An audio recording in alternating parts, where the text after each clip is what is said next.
The relationship between the European Union and the US are certainly of the utmost importance, so your report is very much timely, especially in these in times of geopolitical turmoil. But we can say that this relation is in a very good shape. In your recommendation, in your first recommendation, you said, and I quote, that foster an even stronger mutually beneficial partnership in leadership and responsibility between the US and the EU to defend multilateralism, something that we repeat all the time, to tackle the global challenges and the new and dangerous realities.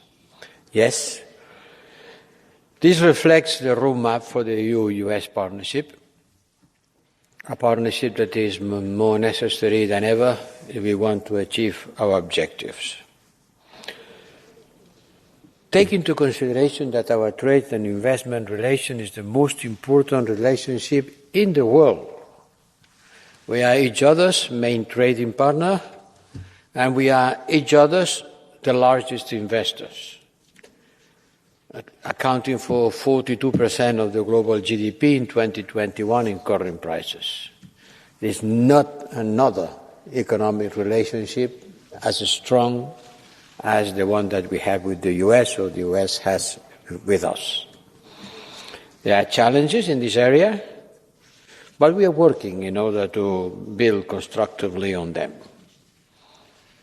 That's why we have this Trade and Technology Council, to look for solutions and to avoid new disputes. In your report, you mention the main challenges that you consider in this relationship.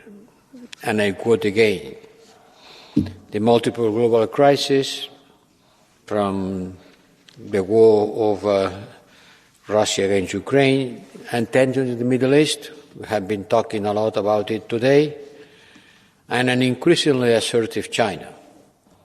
These are the three poles in which we have to concentrate our attention: China, Middle East, Ukraine.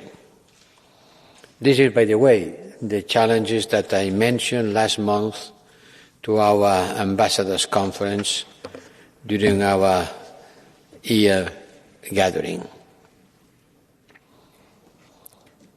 I've been in contact with Secretary of State Blinken over the recent weeks, discuss about that, preparing the summit with China, and in particular, encouraging the US to work closely with us on the Middle East, because we are both committed to a Palestinian state, and the US has been devoting a lot of attention in the past to this issue, not today exactly, but the recent events will make them to go back again to this issue. And we cannot just rely on them to solve it.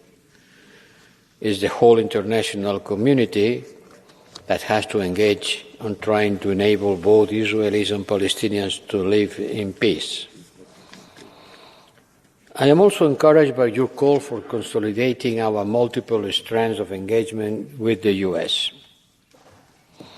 The high-level dialogues on China and Russia, the high-level consultation on the Indo-Pacific, the very close cooperation on different foreign policy files from the Western Balkans, where our cooperation is very good and decisive, to the Caucasus or to the Central Asia.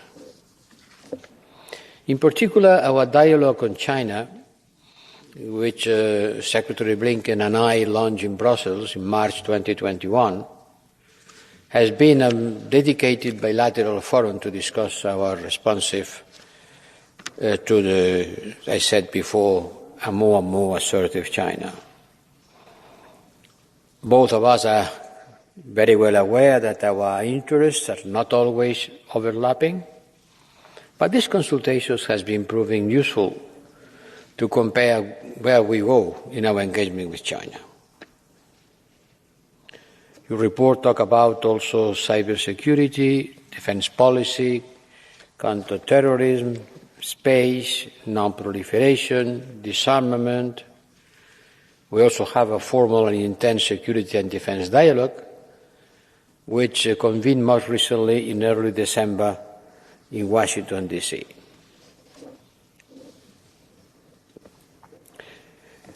What's happening today? The most important thing, maybe, is the review of the U.S. Congress of the funding for Ukraine.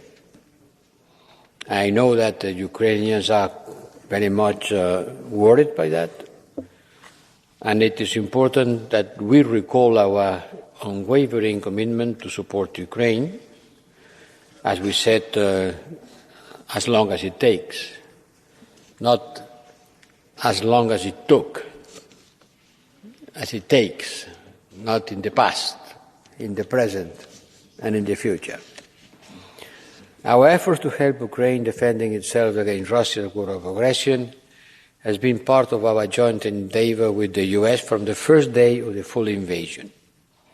And we expect this to continue. But certainly it will depend on the electoral processes.